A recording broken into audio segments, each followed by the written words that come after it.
Royal park கொலை வழக்கின் குற்றவாளியான ஜூட் சமந்தா ஜாமாவிற்கு விதிக்கப்பட்ட மரண தண்டனைக்கு உயர் நீதிமன்றம் அனுமதி வழங்கியுள்ளதாக மேல் நீதிமன்ற நீதிவான் இன்று அறிவித்துள்ளார்.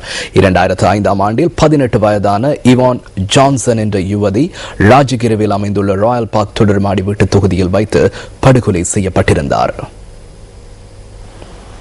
இந்த கொலை சம்பவத்தின் பின்னர் கொழும்பு மேல் நீதிமன்றத்தில் முன்னெடுக்கப்பட்ட வழக்கில் குற்றவாளியான ஜூட் சமந்த ஜெயமாவிற்கு 12 ஆண்டு கால சிறை தண்டனை விதிக்கப்பட்டது. அந்த தண்டனைக்கு எதிர்ப்பு வெளியிட்டு மேன்முறையீட்டு நீதிமன்றில் மனு தாக்கல் செய்யப்பட்டது.